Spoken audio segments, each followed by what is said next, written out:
রাজশাহীর বাঘা উপজেলায় এক ট্রাক জিরা লুটের অভিযোগে বিএনপির এক নেতাসহ 4 জনের বিরুদ্ধে মামলা হয়েছে।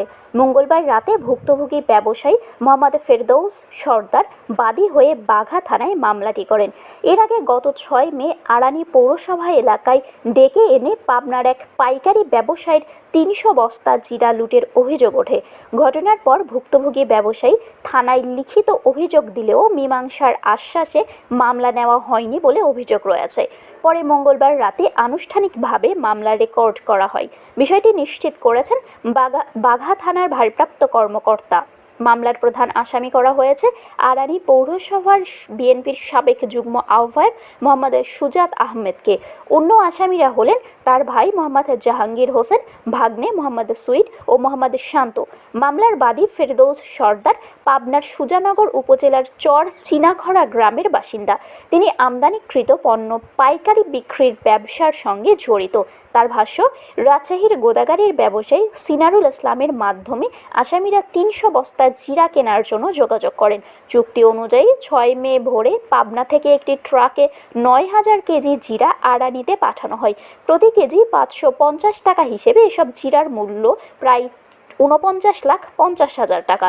অভিযোগে বলা হয়, সকাল 8টার দিকে ট্রাকটি আড়ানিতে পৌঁছালে 150 বস্তা জিরা একটি ভটভটিতে এবং বাকি 150 বস্তা সুজাত আহমেদের গুদামে নামানো হয়। টাকা চাইলে ক্রেতাপক্ষ পূবালী ব্যাংকের সই করা একটি ফাঁকা চেক দেয়।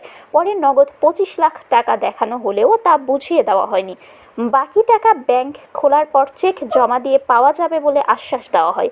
মধ্যস্থতাকারী ব্যবসায়ী সিনারুল ইসলাম জানান, পরে গুদামে গিয়ে দেখা যায় সেখানে রাখা জিরার বস্তাগুলো সরিয়ে ফেলা হয়েছে। ব্যাংকে গিয়ে চেকের বিপরীতে কোনো অর্থ না থাকায় প্রতারণার বিষয়টি স্পষ্ট হয়। এরপর টাকা চাইলে নানা টালবাহানা করা হয়। এক পর্যায়ে তাকে একটি চায়ের দোকানের পেছনে নিয়ে গিয়ে চাকর ভয় দেখিয়ে চেকটি ছিনিয়ে নেওয়া হয় বলেও অভিযোগ করেন তিনি।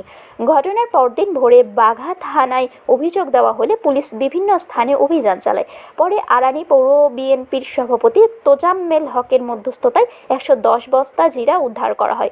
পরে আরও 65 বস্তা জিরা উদ্ধার করা হলেও বাকি জিরা বা টাকার কোনো হদিস মেলেনি। এ বিষয়ে তোজাম্মেল হক বলেন, তিনি ব্যক্তিগতভাবে উদ্যোগ নিয়ে 175 বস্তা জিরা উদ্ধার করে দিয়েছেন। এরপর ভুক্তভোগীদের আইনের আশ্রয় নেওয়ার পরামর্শ দেওয়া হয়েছে। অভিযুক্ত সুজাত আহমেদের সঙ্গে একাধিকবার যোগাযোগের চেষ্টা করা হলেও তার বক্তব্য পাওয়া যায়নি। তবে এর আগে তিনি দাবি করেছিলেন তার ভাগ্নে জিরা কিনেছিল এবং বিষয়টি মীমাংসা করা হয়ে গেছে। শারমিন শিমু, বরেন্দ্র টেলিভিশন।